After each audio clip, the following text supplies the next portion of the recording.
Hello internet friends, my name is Catherine and I'm the human behind Christian Miss Couture. And today is a super fun episode for me because like a lot of people, I watched Kpop Demon Hunters and I just fell in love with the story, the songs, the characters, and like the colors. What we do on this channel usually is we talk about colors, about yarn.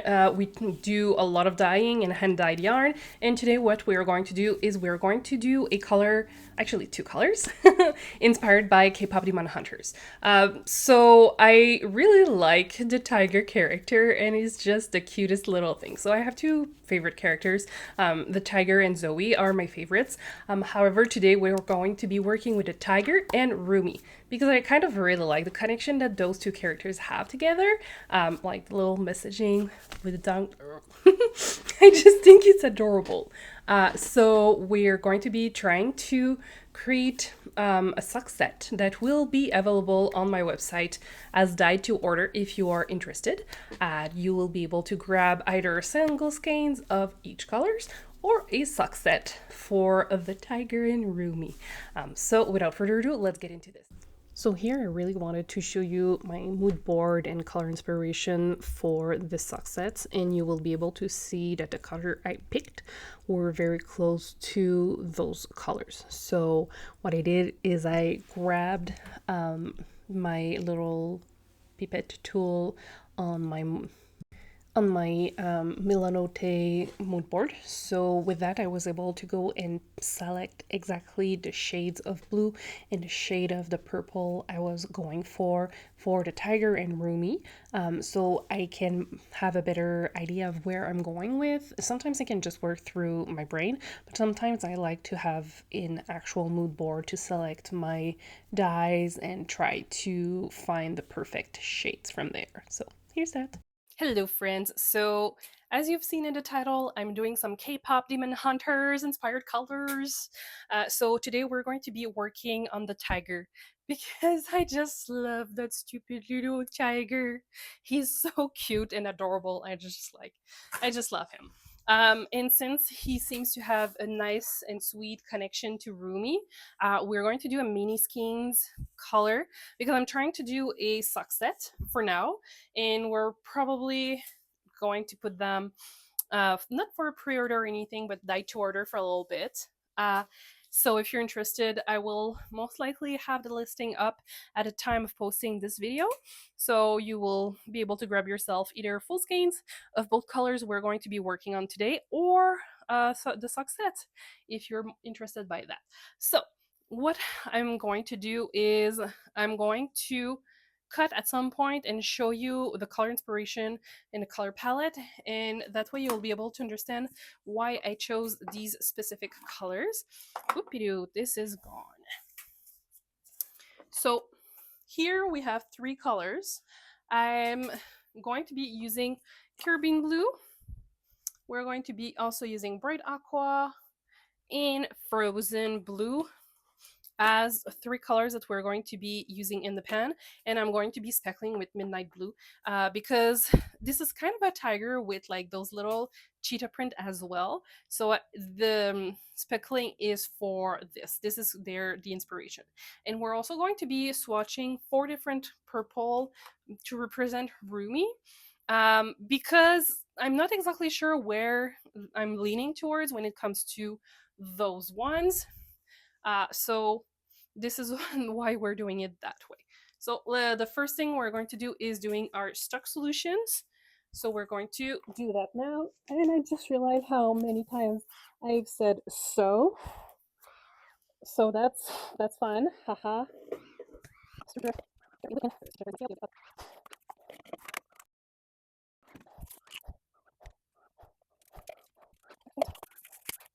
Caribbean blue is done. Make sure that you are also zeroing out your scale every time.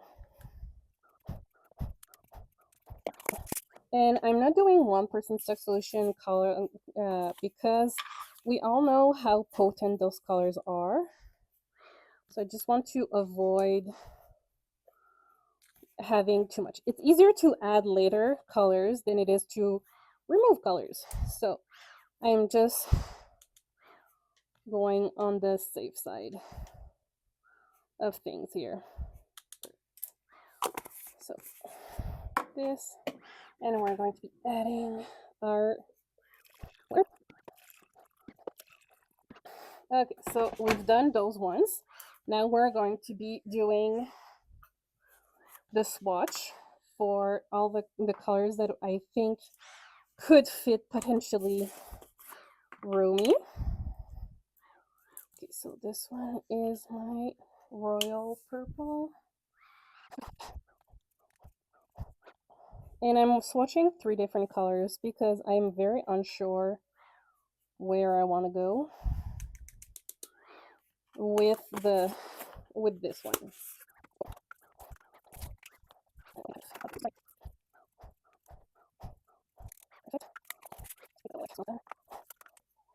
We're also swatching Purple Pup.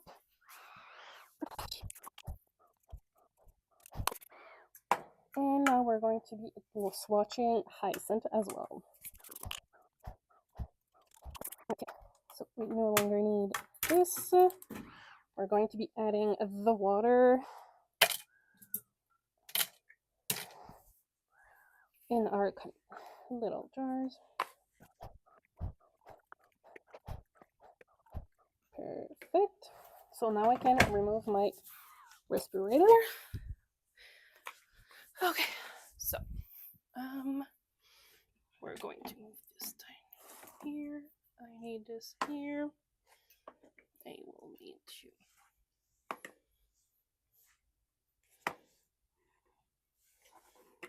Okay.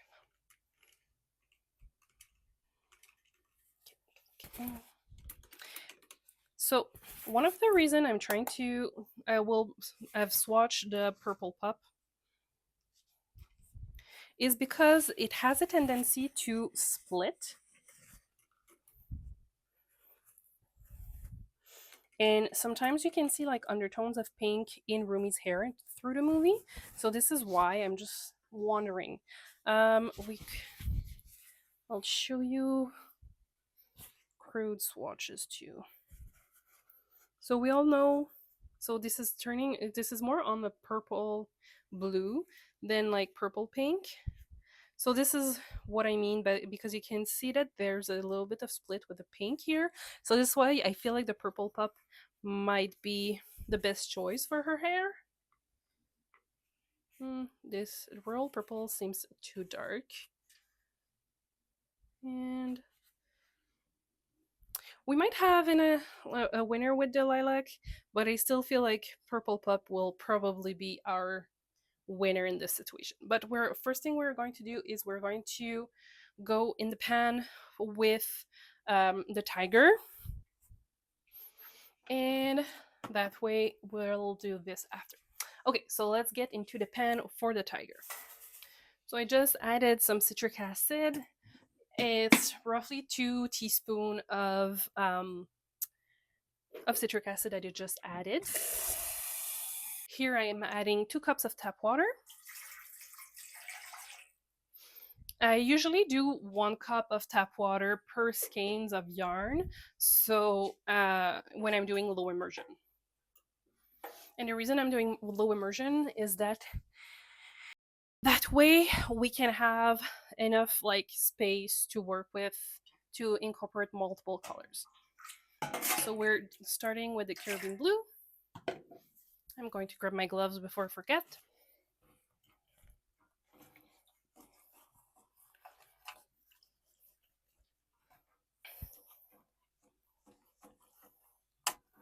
And one of the reasons I already started to incorporate the citric acid is because of the blue. They are slower to strike. So I want to get because I want all the colors to show. I want to start right now with the citric acid, and even though we have started with tap water, I already turned it on for the heat, so that way we can get ahead of it. So we're going to let this strike the yarn for about 10 minutes before we're going to be adding the next layer. So see you in about 10 minutes. Okay, so now we need to turn to switch up and add the other layer of color. So I'm just going to be removing excess water from the skeins. I'm going to be adding the second layer of color. Oops.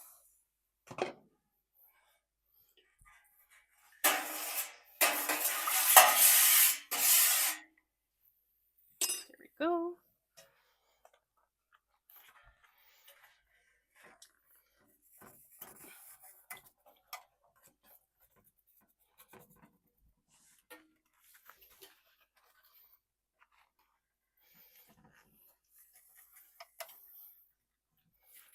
Okay.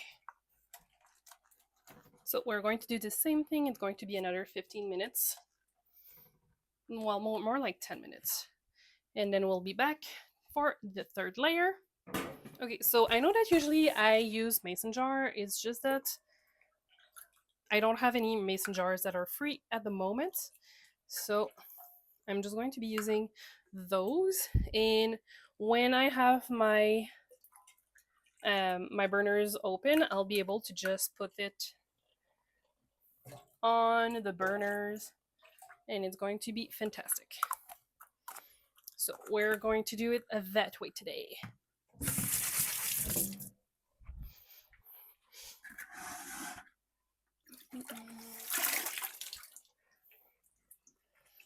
So I can already tell that this one is a little too on the blue side, and I want warmth and I want the pink because it's also in her patterns, you know?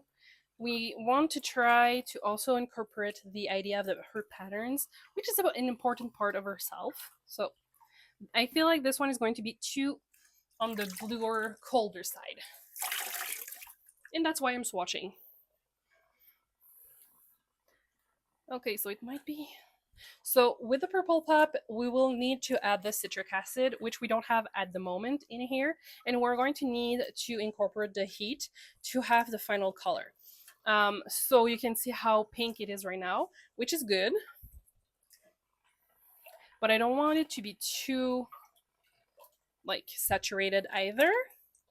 So this one we will need the citric acid and we will need the heat to see the true color of it.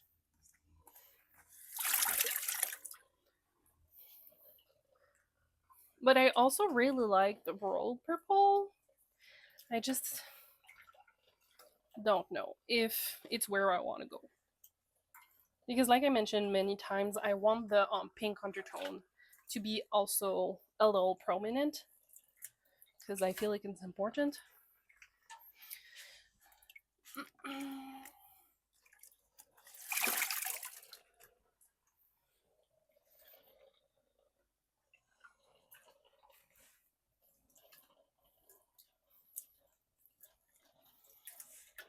And I feel like Hyacinth might be too cool as well in the tone, but it's very pretty.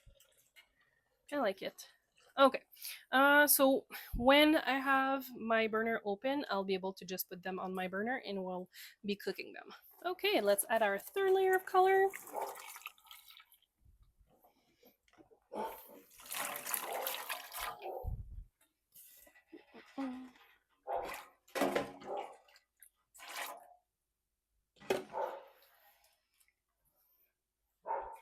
Yeah.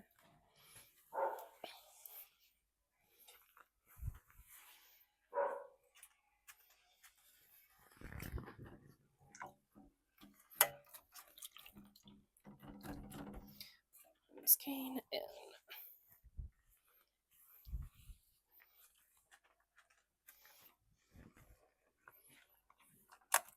Okay. Perfect. And I'm going to be adding the speckles now for this color.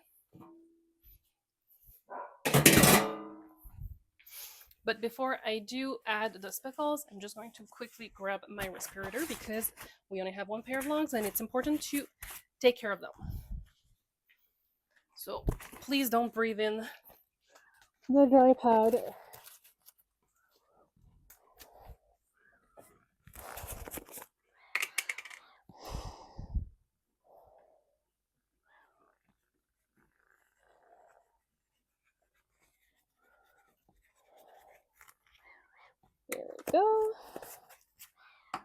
Now I'm just going to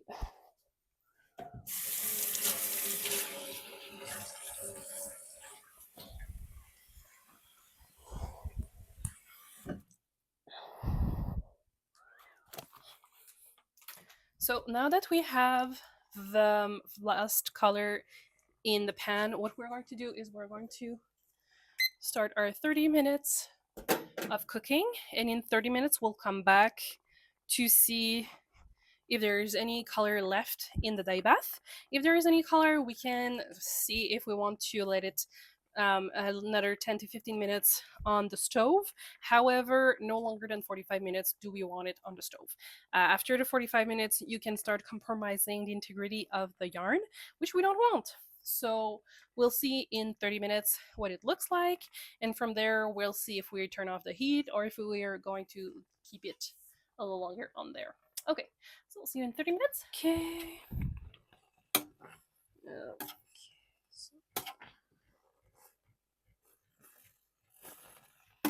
Okay, we're good. So we're going to turn this off and we're going to let it cool down and we're going to wash the excess dye in a little bit when it's cooled down. So see you in a bit. So since we have Caribbean blue in here, and even though it's not at the highest concentration depth of shade wise, I was expecting a little bit of blue tint into the water.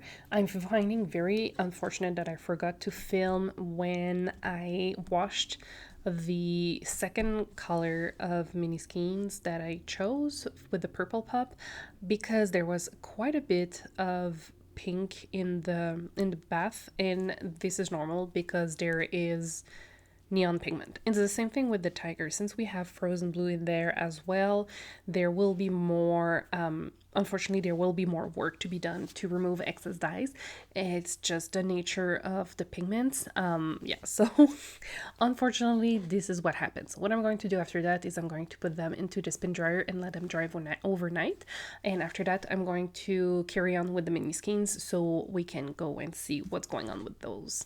So let's get there. Okay, so now that I have my burner open, I'm going to be adding the citric acid into my pot.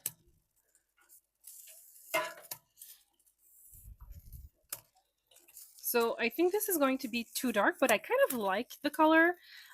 We're going to need to watch this one once it's dry to see how the color stands. So, and this one is on a little too much on the cool tone, which is fine. This is why I'm swatching, right? So I can determine which one fits more the idea I have for Rumi.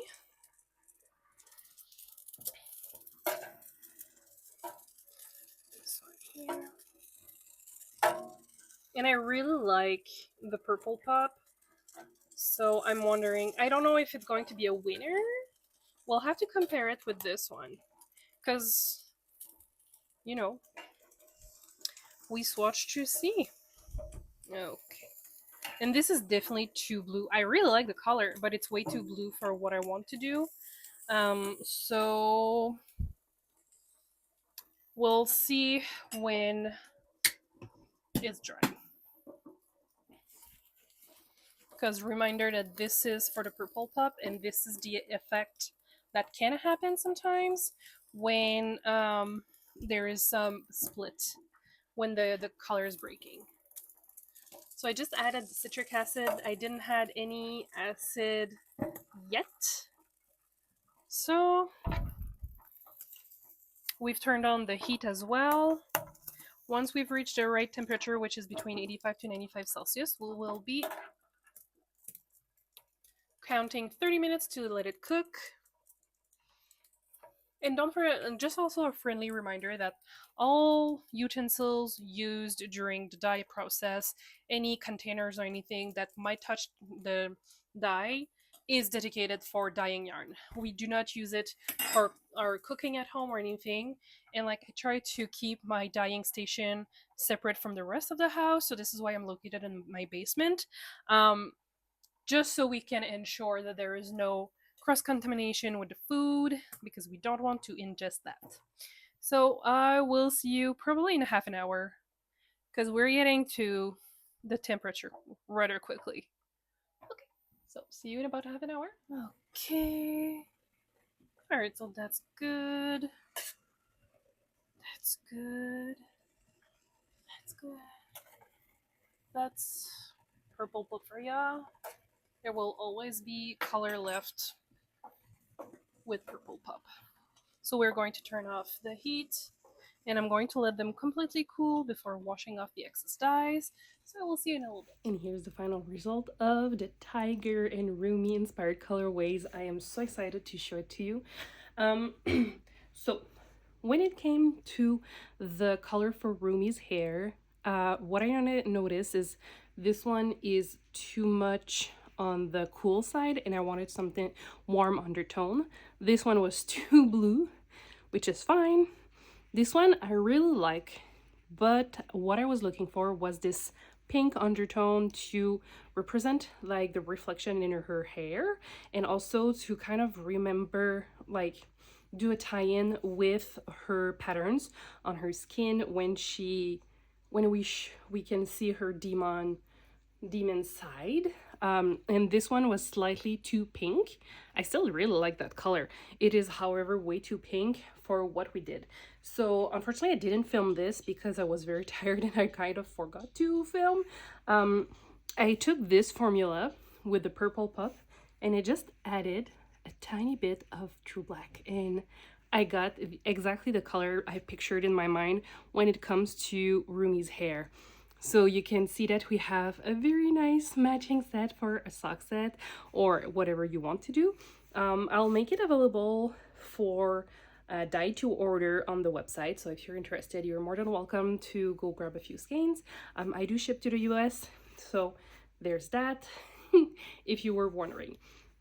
So now when it comes to our super fun tiger, you can see that we have a very light shades of blues, darker shades of it, and we have those little speckles to remember to tie in with her, like the tigers. I don't know, is it actually a tiger? Because it looks like a tiger, but there is also like cheetah print on his front on that, so I don't know.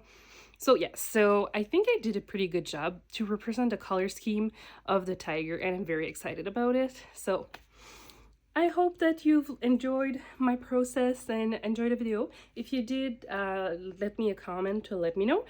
If there is another character or scene in the movie that you would like us to try to do colors with, let me know in the description, well, not the description box, let me know in the comment box and I'll try to get to it. It was super fun to do. I rarely take that, like take that approach with the video, so I really enjoyed it. Let me know if you did. If you liked the video, please consider sharing, liking, and subscribing, and I'll see you in the next one very soon. Bye!